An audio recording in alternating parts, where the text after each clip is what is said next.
Columbia, South Carolina, AP, a federal judge on Thursday ruled that constitutional protections don't shield U.S. Senator Lindsey Graham from testifying before a special grand jury investigating possible illegal efforts to overturn then-President Donald Trump's 2020 election loss in Georgia.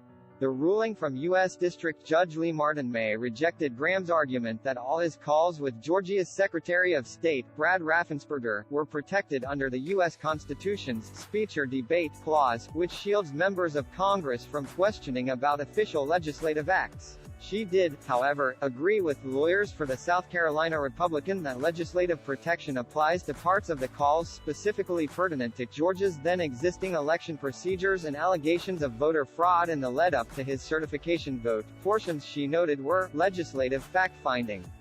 Despite the decision, continuing appeals in the case mean the senator's appearance is not imminent. The ruling does push Graham, one of Trump's top congressional allies and a key figure in the former president's post-election activities, one step closer to testifying before the special grand jury impaneled this year by Fulton County District Attorney Fani Willis.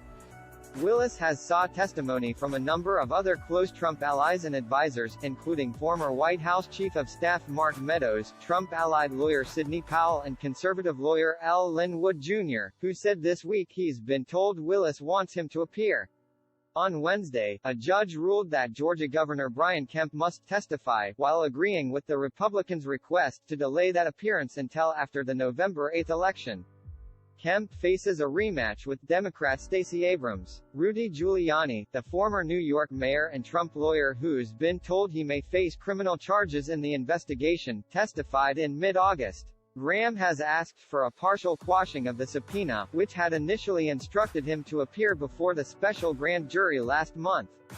The judge had previously rejected Graham's attempts to challenge the subpoena, but an appeals court sent the matter back to May to decide whether the subpoena should be partially quashed or modified because of the constitutional protections. Graham is already challenging his possible appearance with the 11th U.S. Circuit Court of Appeals, which will now consider his objections yet again, based on May's order, prompted by a Jan. 2, 2021, phone call between Trump and Raffensperger, during which Trump suggested Raffensperger could find the votes needed to overturn his narrow loss in the state. Willis and her team have said they want to ask Graham about two phone calls they say he made to Raffensperger and his staff shortly after the 2020 general election. During those calls, Graham asked about re-examining certain absentee ballots cast in Georgia in order to explore the possibility of a more favorable outcome for former President Donald Trump, Willis wrote in a petition seeking to compel his testimony. Graham also made reference to allegations of widespread voter fraud in the November 2020 election in Georgia, consistent with public statements made by known affiliates of the Trump campaign, she wrote. She said in a hearing last month that Graham may be able to provide insight into the extent of any coordinated efforts to influence the results. Republican and Democratic state election officials across the country, courts and even Trump's attorney general found there was no evidence of voter fraud sufficient to affect the outcome of the election. Meg Kinnard can be reached at http://twitter.com/megkinardapp.